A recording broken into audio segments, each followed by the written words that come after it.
Assalamualaikum warahmatullahi wabarakatuh. Perkenalkan, nama saya Yuni Lorenza dengan NIM 2114090032 dari kelas A Tadris IPS Konsentrasi Sejarah.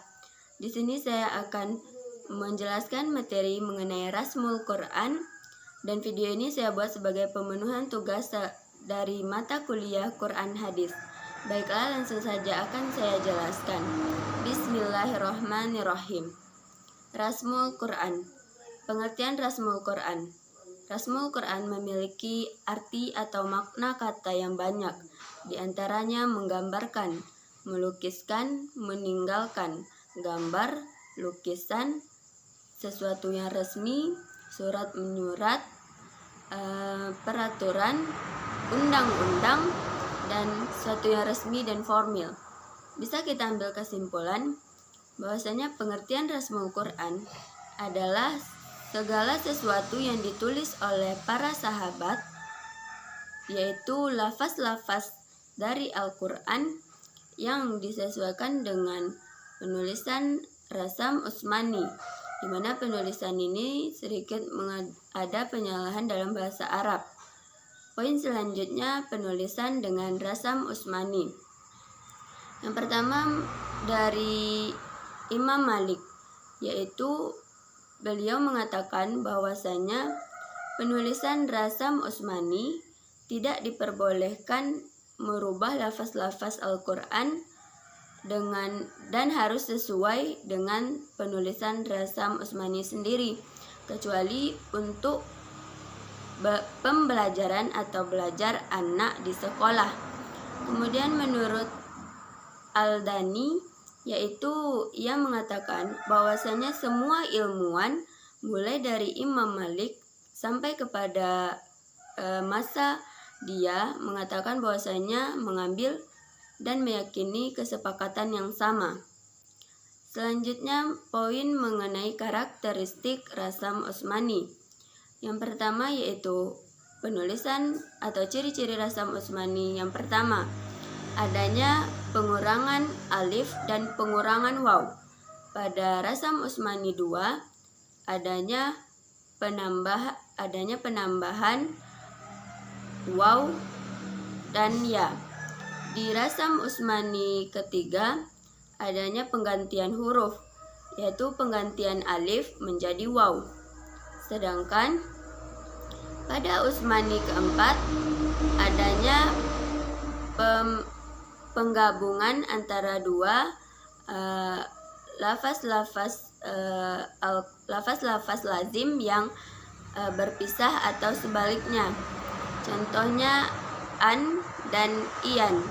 Kemudian an-nama menjadi anna dan ma.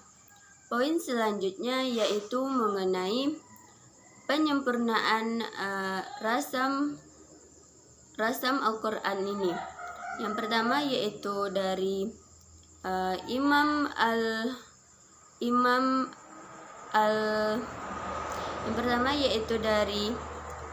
Abu Aswad Al-Duali, yaitu beliau yang menulis Rasam Utsmani. Kemudian beliau juga menjadi salah satu tokoh di dalamnya. Kemudian dalam penulisan ini, Rasam Utsmani ini terdapat juga yang namanya kesalahan, yaitu pada masa Umar.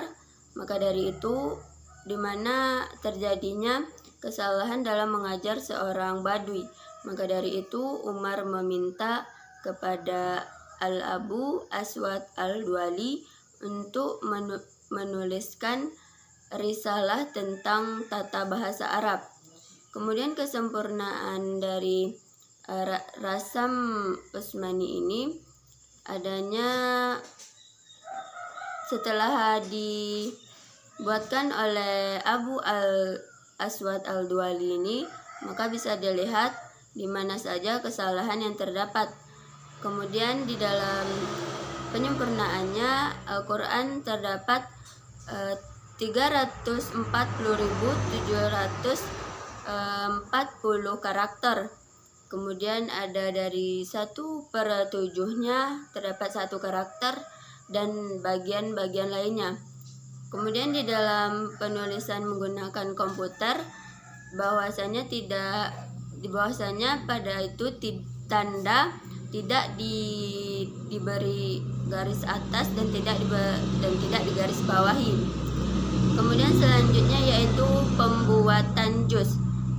Pembuatan juz tidak terlepas dari peran Al-Hajjaj, yaitu beliaulah yang karena rasa penasaran dan ingin mencapai pencariannya di dalam mencari Al-Quran 1/3, 1/4, dan 1/7 tersebut. Kemudian tidak lama kemudian yaitu pada 1 Hijriyah akhirnya dikelompokkanlah Al-Quran ini, mushaf-mushaf ini menjadi 7 bagian yang disebut dengan munazil. Kemudian pada abad ketiga Hijriyah ada pendapat lain yang menyampaikan bahwasanya pembagian Al-Quran ini dibagi ke dalam 30 bagian atau yang disebut dengan juz. Maka dari itu beliau Al-Hajjaj ini sangat berperan penting di dalam pembuatan juz ini, karena beliaulah kita bisa merasakan manfaat dari pengelompokan Al-Quran tersebut. Di dalam munazil ini, yaitu 7 bagian atau kelompokan Al-Quran, bisa berguna untuk orang yang ingin menyelesaikan atau tadarus selama 1 minggu. Sedangkan untuk 30 bagian atau pengelompokan Al-Quran ini diberikan atau bisa kepada orang yang menginginkan dan menggunakan waktunya untuk bertadarus dalam waktu 1 bulan. Jadi peran Al-Hajjaj ini sangat penting bagi kita karena ialah penulisan atau pengelompokan Al-Quran ini bisa dirasakan manfaatnya jika kita memakai apa yang ia telah buat. Sekian materi dari saya, kurang dan lebih mohon maaf. Saya akhiri dengan wabillahi taufiq wal hidayah. Wassalamualaikum warahmatullahi wabarakatuh.